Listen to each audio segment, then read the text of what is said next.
All right, welcome back to Business Today, and we are talking about drought effects on livestock and what this means to the economy. And with me is Raphael Kinoti, who is the director, Brook East Africa, and he's here. We were talking earlier on about the resilience mechanisms, and even outside this, and let us look at the numbers of livestock that people have. I know this is one of the resilience mechanisms that is there. Someone owns 5,000 livestock or 10,000 livestock. And when drought comes, sweeps away almost 3/4 of this. And you see now this is an effect to this. So what would you advise for moving forward? Does the farmer now maybe say, okay, I cut down and take 500 and then maybe do another type of agriculture? Actually, I think, Kevin, that's there's a traditional, is a bit of a traditional way of life of people. That actually our communities in ASAL areas are obsessed with the whole thing about the more animals I have, the richer I am, which is true. But then how do we sustain this richness in this sort of weather that is acting up every day? I know getting communities to reduce the numbers of livestock is always a tall order. But I have worked in arid and semi-arid lands. I know it's not an impossibility. It's only that as governments, probably even as non-state actors, we do this in an erratic manner. We quite don't keep at that and keep at it persistently and consistently, and actually keep helping communities in behavior change, because then that's behavior change. Everybody is telling us actually that our livestock population is collapsing, especially the cattle. The sheep and goats are able to survive a little bit better than cattle when drought strikes. So our numbers of cattle are shrinking. And so really the message to government agencies, as NGOs and everybody, is the more we're able to help communities to really know that keeping large herds doesn't help in the final analysis, is better. Why? Because then large herds also go a long way in hammering our environment. The rate of environmental degradation in arid and semi-arid lands is huge. But then everybody is telling us also that from one rainy season to the next one, the time is too long. And so also the rainy seasons are too short. They used to be a bit longer, now they are shorter. What does that mean? That vegetation doesn't rejuvenate. And so you're getting vegetation trying to come up. You have huge numbers of livestock. They sweep over that. Actually, they sweep over very, very young plants, grass and all this. That is not very nutritionally good for them.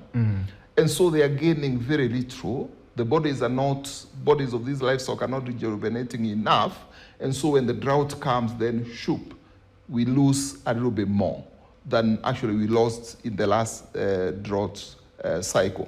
And so really what we are saying, and not only to the pastoralists, I've said I've gone to highlands of Kenya, the counties in central Kenya, the counties in the Rift Valley, even the people who are doing dairy farming. You're finding a farmer with 10 dairy cows, while when you look at that farmer, the carrying capacity is only 4 or 5. And that's how actually when the drought comes, lots of those animals come down. And they however much you treat them, because then it's energy balance, then you lose them in the final analysis. And so it's a message not only to the people in arid areas, but then even people in high potential areas. How do we keep animals actually that have numbers that fit into our capacity? But then also, how do we also emphasize on the livestock veterinary services. Because then lots of our animals are going into a drought when probably they are carrying a huge load of worms. So then as the drought is hammering them, the worms that are right inside, because you did not deworm them, are hammering them, and we lose lots of animals. So it's a whole lot of things together. And therefore, it is something that you actually need to think in a bigger, wider spectrum. All right, let's also move on and look at extension officers in different counties. And last year we had complaints, and I remember we were also speaking some time back when we were talking about working together, the extension officers working together with farmers in different areas, in the villages, in the rural areas, and trying to really help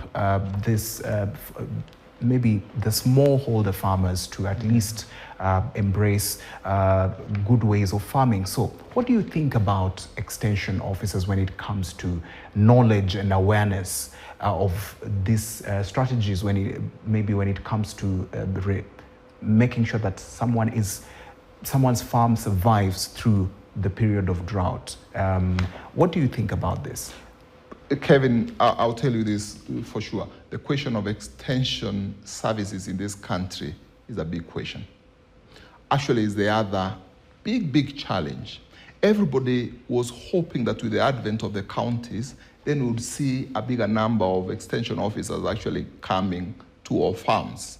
Because really, yes, we say it's in the age of information explosion, but I can tell you, when you go down at the farmer level, you have to be practical. The farmer has to see the extension officer there and ask live questions and do demonstrations down at the farm. But then I'll tell you this: we are working with veterinarians in this country, and almost every county is in short in terms of the number of veterinarians that are serving in that county. You're finding a county that's supposed to have 16 sub-county vet officers has 2. You know? So then you wonder, this is an arid semi-arid county. It's a county where the biggest livelihoods are drawn from livestock. I mean, if you can't employ enough of these extension service officers, then are you really aligning your finances, your resources, the right way? And so then I'll say the county that will do the greatest work, or rather be the best in terms of performance in disaster risk reduction, will be that county that will really invest in the human resource and actually deploy them well, ensure they are doing a good job down at the community level. Hence, communities will be able to really be enlightened and be able to be helped to do things in the right way. All right, Raphael, briefly, before we wrap up, what do you think needs to be done, at least maybe in the coming year, at a time like this? What needs to be done in order for us maybe to see the numbers at least reduce? Because the more the numbers continue increasing, the more it affects the economy. Kevin, you know, I'll begin with an animal that I love most, called the donkey. We all have to join our hands to ensure that actually we get these animals not disappearing from our communities. Yes. Why? Because they keep our communities going. When there is a lot of challenges, then communities get water through these animals. Actually, they get water for the other livestock. You find a mama who is left at home, the rest of the livestock migrated, but is left with a donkey and a few sheep, and the donkey is the one that supplies them with everything that they need, from food from the soko to feed for the livestock to everything else. The donkey is the one that keeps supplying that.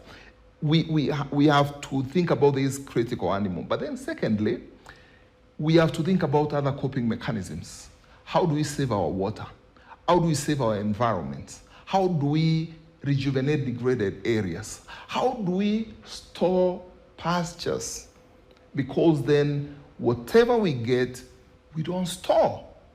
Actually, we need to see counties in the 22 ASAL areas building huge stores and having a nice good system that communities can farm hay, for example, store there and come for it when push comes to shove, when drought comes. We need to have those systems that actually keep helping during these times that things get very dry.